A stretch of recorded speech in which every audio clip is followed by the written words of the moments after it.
todo caso, de hacer los informes de los últimos acontecimientos y la evolución que viene procesándose en Izquierda Unida y en el Acuerdo Socialista. En tal sentido, también es bueno precisar, camaradas, que en cada uno de los organismos del partido la discusión se viene procesando, las resoluciones correspondientes también se vienen procesando. En esta oportunidad, camaradas, lo que se va a hacer, como reitero, es el informe de la situación que viene procesándose al interior de la Izquierda Unida y también asimismo la posición del Buró Político Nacional del partido. En esa medida, camaradas, en el uso de la palabra con relación a este punto importante y en esta coyuntura sumamente importante en la vida de la Izquierda Unida y del país, va a hacer uso de la palabra el camarada Roberto Rodríguez.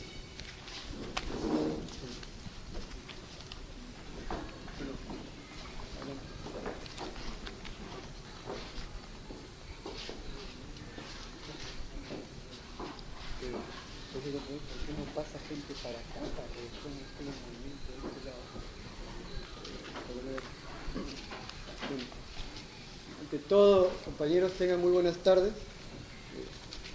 En principio, a nivel de la dirección, se había designado al compañero Manuel Damer, secretario general del partido, para que se encargara directamente de esta exposición. Motivos de fuerza mayor suscitados en horas previas a esta reunión impiden su presencia. En tal medida me ha encomendado la tarea de asumir la responsabilidad por la Dirección Central Ejecutiva.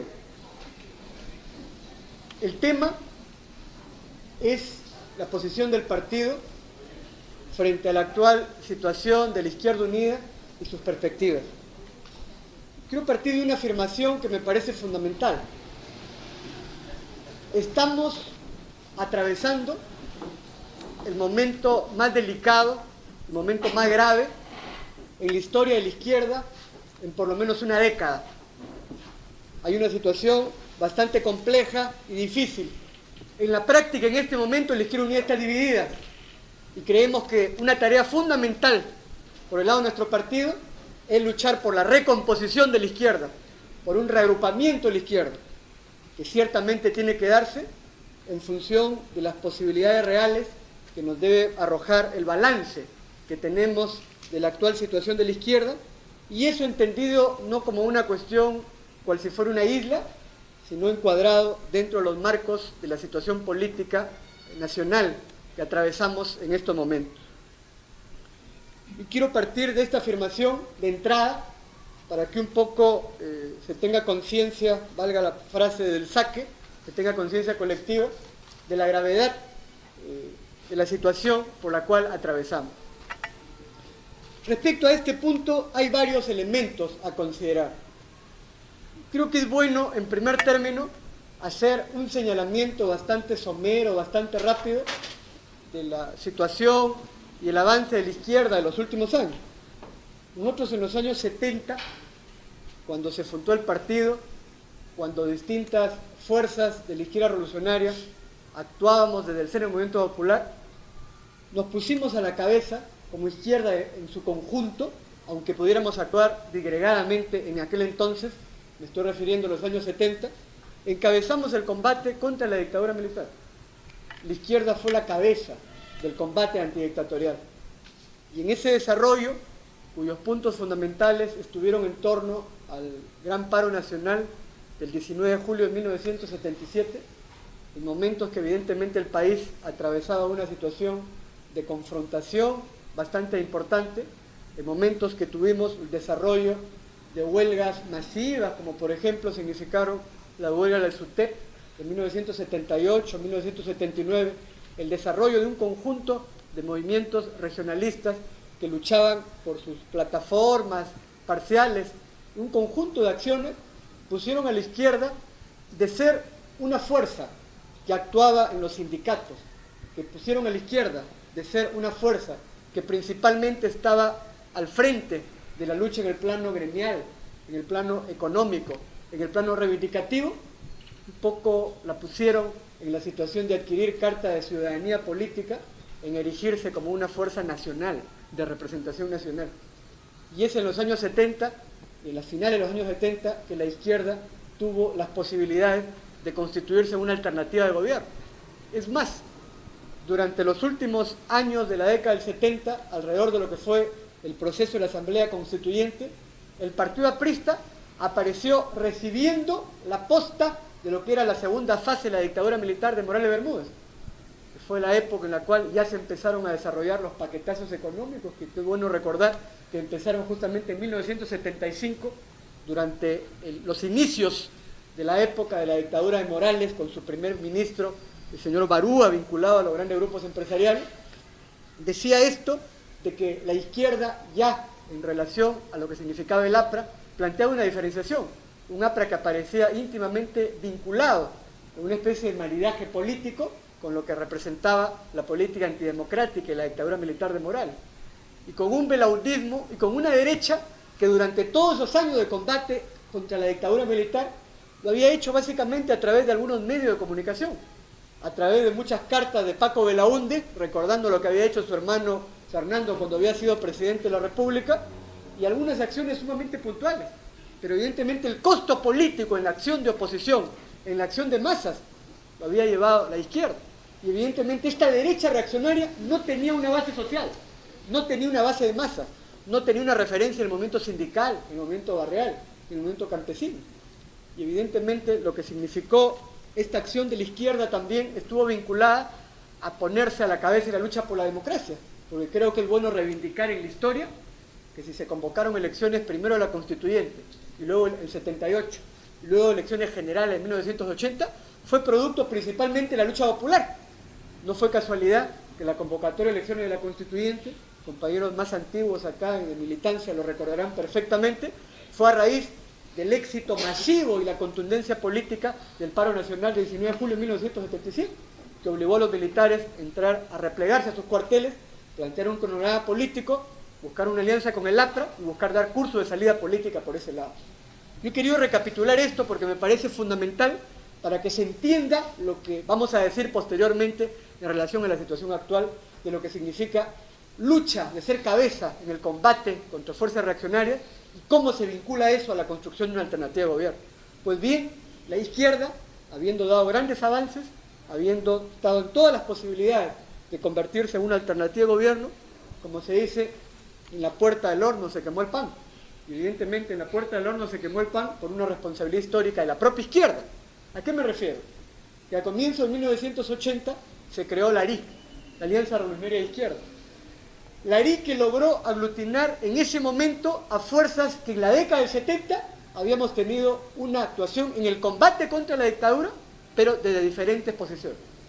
Se logró juntar, por un lado, desde el trotskismo de Hugo Blanco, pasando lo que era en ese entonces toda la UDP, que es buena parte de lo que es el PUN ahora, lo que era Vanguardia Revolucionaria, lo que era el MIR, que ahora se expresa en los comités regionales mareteístas, lo que era nuestro partido, el Partido Comunista Revolucionario, lo que eran las fuerzas del UNIR, en ese entonces expresado en Patria Roja y expresados en aquel entonces lo que era BRPC, que es buena parte del sustento del equipo central de dirección actual de los socialistas no partidarizados vinculados al mundo murrugar. Yo creo que es bueno ubicarnos en la historia para que se entienda un poco cuáles fueron las ubicaciones políticas a finales de la década del 70 en esa lucha por hacer de la izquierda una alternativa de gobierno y cómo se han ido evolucionando y cómo han ido reubicándose. Y cuando se formó la ARI, evidentemente habían distintas fuerzas, inclusive creo que es bueno señalar que algunas de ellas no entraron, algunas de las fuerzas actuales de la izquierda no entraron como tal a la ARI. Por ejemplo, en ese entonces existió ARI y existió la Unidad de Izquierda. Y la Unidad de Izquierda estaba formada por el Partido Comunista Peruano, que había desarrollado una política de unidad y lucha con la dictadura de Velasco y en menor medida también con la de Morales. Estaba el Partido Socialista Revolucionario, que era en buena medida el partido que reivindicaba el velasquismo. Y por otro lado estaba el FOSEP, que bueno, que por cierto de esa época no tenía postulados claros sobre nada. Entonces era una situación de este tipo, y era la situación en la cual en ese momento, vía ARI, había una posibilidad histórica de convertirse en gobierno. Pero evidentemente en ARI, desde el comienzo hubo un primer problema, un problema de con qué programa enfrentábamos la nueva situación política. Y evidentemente ese fue uno de los puntos que marcó una discusión en aquel entonces, al comienzo de 1980, con el ARI. Y evidentemente, como ustedes podrán imaginarse, en relación al primer programa, había las posiciones del trotskismo, que planteaba, como siempre ha sido su formulación, que el asunto era enfrentar clase obrera versus el capitalismo en su conjunto, y en la práctica siempre reducía las posibilidades de unir fuerzas. Creo que su sectarismo expresado en términos tácticos es expresión de esa concepción política. Y ya había las otras fuerzas en las cuales estaba el partido, el unir y las otras fuerzas. Y hay un punto de discusión de programa. Y ese punto de discusión de programa tiene mucho que ver con cómo vinculamos la afirmación alternativa de gobierno y de poder. Estoy hablando del año 80. Y ustedes después van a comparar en buena medida cómo el debate del 80, hoy entrando al 90, está presente. Probablemente con los actores, unos que estaban por acá, ahora por allá, y en una reubicación de fuerzas políticas. Porque ¿cuál fue el debate central en términos de programa en ese momento? En enero de 1980 se realizó el segundo plenario nacional de la UDP. Ciertamente la UDP no nos referimos a la actual, que sería la vinculación directa con el movimiento del MRTA, sino fue la UDP fundada a finales de 1977, en la cual fue su presidente el compañero Alfonso Barrantes. Estaba Vanguardia Revolucionaria, el MIR, el partido y otros grupos también, incluyendo el MAP. En aquel entonces militaba Michel Ascueta, el actual alcalde, tiene una especie de agrupación de la izquierda cristiana en ese momento. En ese entonces el grupo de los actuales intelectuales vinculados al naciente MASH, Rolando Ame, Henry Piz, estaba en otra cosa. No formaron parte de una historia activa como un movimiento protagónico de ese desarrollo. Yo creo que es bueno señalar. Entonces, en relación con esto, hubo un punto de debate de fondo del programa. En el segundo plenario de la UDP de enero de 1980. ¿Cuál fue el debate central en esa oportunidad? Que a nuestro modo de ver, tal como vemos el curso de los acontecimientos, parecería ser que en buena medida, como si no hubieran pasado 10 años, y en cierta medida está presente. ¿A qué nos referimos? En ese momento, compañeros, nosotros evaluando la experiencia de los años 70, como partido de 1979, planteamos que en términos de lucha por el poder, nosotros reafirmábamos nuestro programa general, nuestro programa de poder, nuestro programa de gobierno popular revolucionario. Que evidentemente eso era el norte que efectivamente nos orientaba en la lucha por la democracia popular hacia el socialismo.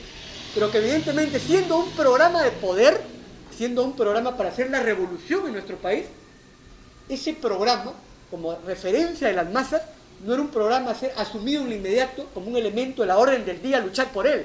Mejor dicho, la lucha por el gobierno popular revolucionario, como decía Lenin, diferenciando lo que era una consigna de acción de lo que era una consigna fundamental, el programa del gobierno popular revolucionario era una consigna fundamental. Que había que asumirla, era un elemento referencial de nuestro proyecto político, organizativo. Era una consigna fundamental, pero no era una consigna de acción, porque una consigna de acción es aquello en torno a lo cual llamamos a luchar y que está a la orden del día en lo inmediato. Eso no estaba en ese momento. Y la historia objetiva del movimiento real así lo evidenciaba. Pero evidentemente nosotros formulábamos esto como parte de nuestro proyecto de poder. Y en la lucha por afirmar y desarrollar una política de acumulación de fuerzas en esa perspectiva, planteamos un elemento que en ese entonces, compañeros, fue un aporte del partido, como un elemento nuevo. Un elemento que motivó que nos digan reformistas, de reformista, bueno, para señalar el adjetivo más suave de lo que nos dijeron en esa oportunidad, porque se nos dijo que habíamos abandonado la lucha por el poder, que evidentemente queríamos conciliar, que queríamos quedarnos simplemente en reforma. ¿Cuál fue el gran pecado político del partido que propuso en esa época y que motivó esta situación que nos pongan todo tipo de motes o apelativos? Nos referimos a que planteamos que en la lucha por el gobierno popular revolucionario, acumulando fuerzas, teníamos que elaborar una alternativa de un programa, le llamamos democrático, antiimperialista o patriótico en esa oportunidad y no alineado, y significaba luchar por un gobierno táctico. Es decir, no estando a la orden del día, en términos históricos, la lucha por el poder, y que habían que acumular fuerzas en torno a ello, la mejor manera de acumular fuerzas era recogiendo la experiencia del movimiento popular de sus luchas y traduciéndolas en una alternativa de gobierno. Y una alternativa de gobierno que se planteaba ser, evidentemente, el recambio en los marcos de una situación democrático-constitucional. Yo creo que esto, cuando veamos después el plan de acción aprobado por Izquierda Unida en el primer Congreso Nacional, en buena medida tiene un elemento tremendo de similitud. Y planteamos eso, de que por tanto teníamos que construirnos como alternativa de gobierno y teníamos que enarbolar para ello un programa de ese tipo. Nosotros en ese segundo plenario nacional de la UDP de 1980 quedamos en minoría. Una votación de Vanguardia Revolucionaria, del MIR y del grupo Trinchera Roja nos dejó minoría. Nosotros fuimos minoría en ese plenario. Fuimos minoría en términos de lo que significaba la táctica y fuimos minoría en términos de lo que significó el programa. Y la UDP empezó a desarrollar sus posiciones hacia adelante en esos términos. Entonces, esto nos parece una cuestión importante en términos de la evaluación histórica a considerar. Esto lo quiero señalar en primer momento. Posteriormente, cuando se constituyó la ARI, la Alianza Revolucionaria de Izquierda, finalmente ello, que no obedecía a una unidad en torno a un programa sólido, un programa claro, objetivamente voló en 1000 pedazos. Pero creo que es bueno reevaluar en términos históricos que la ruptura de la ARI, habiendo problema de línea política, habiendo problema de programa, finalmente esa ruptura de la ARI fue por un asunto meramente de candidaturas. Y veremos lo que a veces quiere parecer como un asunto político, tiene a la base otras cosas, y después veremos que en buena medida hay similitudes históricas entre las situaciones. Y ahí finalmente volvió en términos de candidaturas. ¿Por qué?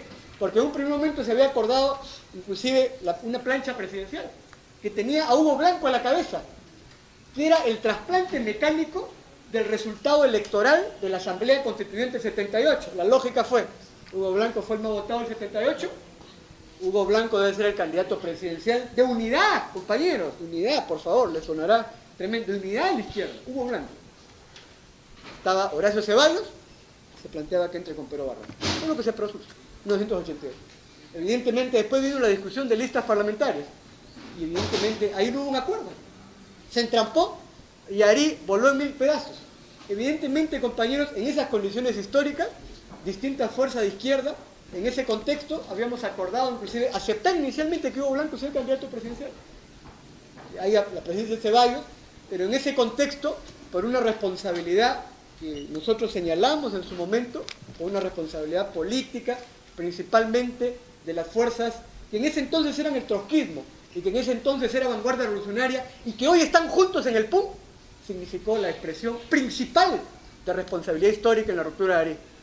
Está Javier Descanseco, está Carlos Malpica y está Hugo Blanco. En ese entonces uno era BR, otro era MIR, otro era el PRT de los trotskistas. Hoy todos son PUM. Con una concepción, que es la concepción que se ha vuelto a expresar palabras más, palabras menos, en el primer Congreso de Izquierda Unida y que está presente en la actual situación. Creo que es bueno señalar. Evidentemente hubo una responsabilidad colectiva, creo que no se trata de escamotear, pero evidentemente en esa ruptura hubo una responsabilidad principal. Evidentemente la izquierda se dividió en 5. En esas circunstancias hubo 5 listas presidenciales. Al día siguiente, ¿qué cosa dijo Belaúnde? Me acuerdo en el mitin que hizo en Paseo Colón. Belaúnde, zorro viejo, dijo, el voto que no se pierde, lógico. La izquierda, que era la opción de alternativa de gobierno, frente a un APRA que parecía amarrado con la dictadura militar y con una derecha que no tenía base social. Bueno, la división de la izquierda le entregó en bandeja, con papel de regalo y su cintita y todo lo que ustedes quieren. El gobierno de Belaúnde, por haberse dividido. Y por eso Belaúnde recogió al día siguiente la consigna del voto que no se pierde, diciéndole a la gente, sobre todo, no la militancia de izquierda, sino al independiente simpatizante susceptible de votar por la izquierda. Le lanzó el mensaje subliminal, mira, acá hay una sola fuerza, ¿por qué vas a votar por 5 listas? Ahí ninguna va a ganar. Evidentemente el resultado político ya lo conocemos. El belaundismo ganó con un 40 y tantos %, ahí no había la época de la segunda vuelta, entonces ganó directamente, en ese entonces se pedía para ganar un 36%, el Belaúnde ganó. La lista de izquierda en su conjunto, tuvimos, si no me equivoco, presidencialmente 16, 17%, y sumada a nuestra representación parlamentaria, tuvimos un 22, 23%. Hubo 5 candidatos presidenciales. Hugo Blanco, que obtuvo el 3 punto y pico, Horacio Ceballos por la lista UNIR, en la cual participamos nosotros, que tuvo una cantidad un poco menor, Malpica, que obtuvo el 2%, el otro candidato fue Leonidas Rodríguez, del PSR, y el último fue Ledesma, por el FOSEP. Fue eso. Y la izquierda, evidentemente, entró en una situación de crisis, y una situación de crisis política, en la cual el propio surgimiento y el primer tramo del gobierno belaundista y la convocatoria a las elecciones municipales de noviembre de 1980 un poco llevaron a que la izquierda haga una evaluación de qué había significado este proceso de ARI, este proceso de derrota política, que no había sido como lo dijeron en esa oportunidad los Descanseco Malpica, que entendieron que la derrota electoral, dijeron y afirmaron que había sido una derrota histórica de la izquierda y del pueblo. Fue un debate en la evaluación en la izquierda en los años 80. Derrota histórica, compañeros, es una derrota estratégica. Es algo así como sufrió la izquierda chilena con el golpe de Pinochet en 1973. La izquierda peruana del 80 no recibió una derrota histórica, estratégica. Fuimos un golpe táctico, una derrota táctica. ¿Y hasta qué punto fue tal que pudimos empezar a reagrupar y recomponer fuerzas? En septiembre de 1980, en ese marco, en un mitin realizado en la ciudad de Piura, lo que era el MIR, lo que era el Partido Socialista Revolucionario y el Partido Comunista Revolucionario, o sea, nuestro partido, proponemos lanzar Izquierda Unida. Y lanzamos la iniciativa de reagrupamiento en torno a la constitución de Izquierda Unida. Uno, el reagrupamiento de toda la izquierda. Y dos, en relación a las elecciones municipales, se lanzó la precandidatura de Alfonso Barrantes Lingán a la alcaldía de Lima en 1980. Este punto fue discutido, tratado bilateral, multilateralmente, y evidentemente en lo que fue una autocrítica práctica de la izquierda en su conjunto, frente al castigo que nos dieron las masas por nuestra división de comienzo del 80, es que nace Izquierda Unida en septiembre del 80. Participamos en las elecciones municipales, creo que el resultado político es conocido, quedamos segundo en Lima, varios distritos en la capital, una representación más o menos importante en provincias, pero evidentemente el belabundismo seguía manteniendo la primera fuerza, el APRA resultó segunda fuerza, con nosotros más o menos por ahí. Fue resultado político. Del 80 a la fecha, ¿cómo ha venido actuando Izquierda Unida? Y eso es lo que quiero referirme en un tercer momento. ¿Cuál es el balance global que tenemos en Izquierda Unida? Izquierda Unida nace, compañeros, en primer lugar, con un programa municipal. Izquierda Unida no nace en septiembre del 80 unido en torno a un programa general. Nace en torno a lo que fue nuestro planteamiento para las elecciones de noviembre del 80. Uno. Dos, Izquierda Unida nace como una coordinadora de partidos, en la cual estaba el PCP, el PSR, lo que era el UNIR, lo que ahora es el PU, nosotros y el FOSEP. Y en tercer lugar, nació no principalmente como una coordinadora política de partidos, sino nació básicamente como una coordinadora político-electoral. Y en cuarto lugar, cuando nació Izquierda Unida no tenía base organizativa. No tenía los comités provinciales, eran algunos dirigentes de partidos que coordinaban, distritales igual, los compañeros recordarán el caso de Lima, comité de base pues no había. Eran un distrito que se unía cada vez que habían elecciones con una plenaria, que a lo más iban 100 o 200, y pum, eso era Izquierda Unida, en términos programáticos, en términos de su unidad, en términos políticos y en términos organizativos. Y con esa situación básica hemos venido manejándonos durante los años 80. Y ese es el tercer aspecto que quería señalar. Que Izquierda Unida, durante los años 80, no quiero entrar a periodizar los distintos aspectos, quiero dar una visión global, creo que no es el caso entrar en mayores detalles, es que Izquierda Unida mantuvo durante la década del 80 esa situación. Tuvo algunos avances, por supuesto. En el plenario, en el primer y segundo y tercer directivo ampliado en los años 83, Izquierda Unida avanza. Y de lo que tenía el 80, un programa simplemente para las elecciones municipales, aprobó un programa general. Aprobó un programa de gobierno. ¿Y cuál fue lo que acordó Izquierda Unida como programa de gobierno? Como orientaciones básicas, que después desarrollaría en 1985. ¿Qué concepción de lucha por el poder y en términos tácticos lucha por el gobierno? Izquierda Unida del 83, en su tercer directivo ampliado, asume una línea estratégica y táctica que podemos resumirlo en la lucha por el poder, forjémonos como alternativa de gobierno. Es decir, Izquierda Unida del 83 resulta asumiendo políticamente, con el voto unánime de todos, aunque algunos escondiendo sus posiciones a regañadientes, como veremos también en la mantención del debate político de la izquierda, asumió ¿qué posición? En términos de programa, en términos de concepción táctica. Asumió la posición que como partido habíamos tenido desde el segundo plenario de la UDP de 1980, que había sido motejada reformista, que había sido dejada en minoría. Esa posición es la que asumió en conjunto la Izquierda Unida. Con eso no queremos decir que un planteamiento sea patrimonio del partido, creo que tengámoslo bien. Pero fue este aporte y nosotros nos alegramos que pudo ser asumido por el conjunto. Y esto nos permitió entrar con mayor fuerza en perspectiva en la situación que se abría. Izquierda Unida aprobó sus primeras normas orgánicas del 83, desarrolló su reglamento municipal. Izquierda Unida el año 83 tuvo una victoria política municipal en Lima, ganamos la provincial, ganamos 19 distritos en Lima, ganamos importantes capitales de departamento en el interior. Izquierda Unida en 1983, en las elecciones que fueron planteadas como plebiscitarias frente al gobierno belabundista, le disputó al APRA el ser la primera fuerza en términos político-electorales, pero siendo la izquierda en términos de masa del movimiento popular, de lejos la primera fuerza en la conducción del movimiento organizado. Pero en términos político-electorales, con el APRA estábamos más o menos por ahí. Siendo claro que la representación de los sectores populares y de clase media baja estaba principalmente por el lado de la Izquierda Unida. Eso es también en 1983. En ese proceso, Izquierda Unida, y manteniendo básicamente su carácter, a pesar de haber aprobado un programa, manteniendo en términos prácticos su carácter de frente electoral, de coordinadora electoral de partidos, y de ser en el fondo un frente de negociación electoral, pero creo que es bueno recordar, compañeros, del año 1983, por ejemplo, como partido, en elecciones democráticas ganamos en Comas y Vitarte, acá hay compañeros de Comas y de Vitarte, democráticamente, pero al final todo fue a la mesa de negociaciones del Comité Directivo Nacional, en el clásico faltan 5 horas para ir al Jurado Nacional de Elecciones, y el Comité Directivo cambió un conjunto de acuerdos, y con lo que era en ese momento el acuerdo BR, MIR, Patria Roja, el PCP, bueno, tal distrito para ti, bueno, la base acordó esto, bueno, no importa, tal distrito te toca, yo pido el otro distrito para mí, el otro para ti, el otro para allá, listo. El PCR ya pues independencia.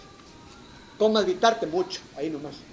Fue el resultado de la negociación electoral como la salida de lo que había significado el trabajo de base democrática. Y la continuidad siguió. El año 1984 se realiza el cuarto plenario nacional, el cuarto directivo nacional ampliado, perdón, en octubre, en el cual se aprobó el programa de gobierno de Izquierda Unida, el que sirvió de base para las elecciones de 1985. Programa de gobierno que en su concepción expresa la lucha por un gobierno democrático antiimperialista, que en su concepción expresa la necesidad de iniciar transformaciones estructurales en la sociedad, que en su concepción señalaba germinalmente la afirmación de un programa de autogobierno popular, y de ninguna manera un programa de estatizaciones generalizadas o un programa de decir, digo que lucho por el poder, no me planteo como alternativa de gobierno y al final solo lucho por reivindicaciones económicas, posición que fue desechada explícitamente. Y en ese plenario de 1984, en octubre, Izquierda Unida, además de aprobar su programa de gobierno, eligió una plancha, lo que la historia la conoce como la plancha roja, otros le dicen la plancha quemada. Fue en el momento en el cual, recordarán los compañeros, fue la plancha presidencial de IU que duró menos de 24 horas. La Izquierda Unida tiene algunos récords también en términos de ese tipo. Fue la plancha presidencial en la cual estuvo Barrantes, estuvo Del Prado y estuvo Nieto, el poeta Luis Nieto, que en ese entonces representaba a la UDP Alpún, y que habían puesto de cabeza de lista de senadores a Jorge Hurtado Ludovico, del UNIR, y cabeza de lista de diputados a Javier Canseco. Ese resultado político de esa plancha fue en la misma lógica de la mesa de negociaciones, bueno, Del Prado, ya pues a la plancha, para que te quemes, UNIR, senadores, PUN, diputados, la gran repartija de listas electorales. En el fondo, desde esa oportunidad, ese cuarto plenario, cuarto ampliado de Izquierda Unida de octubre de 1984, con ese tipo de plancha, pese a que estuviera Barrantes ahí, es un poco la redención en buena medida lo que está pasando ahora. Esa fue la capitulación, ese acuerdo de plancha electoral, en querer ser una alternativa de gobierno. Porque evidentemente, compañeros, con una plancha presidencial de ese tipo, ser alternativa de gobierno, era en el fondo decir, seamos oposición parlamentaria al nuevo gobierno. Y en ese caso, con esa concepción, ya se le venía dejando en bandeja el camino libre al partido aprista. En 1984, en octubre. Y la lógica se mantiene históricamente como secuencia. Analicemos los distintos momentos. Evidentemente, esa plancha duró menos de 24 horas, era una recomposición.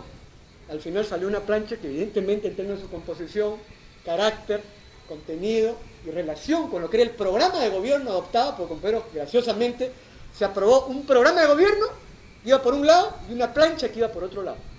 Por eso se llamó la plancha quemada.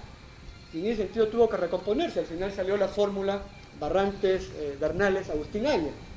Agustín Aya puesto por el PUN como la figura, llamémosla así, más potable que tenían para presentar. Y la lista parlamentaria tuvo una recomposición en general, pero manteniéndose una hegemonía de PUN Unido y PC. Yo creo que es bueno recordar que la composición de listas electorales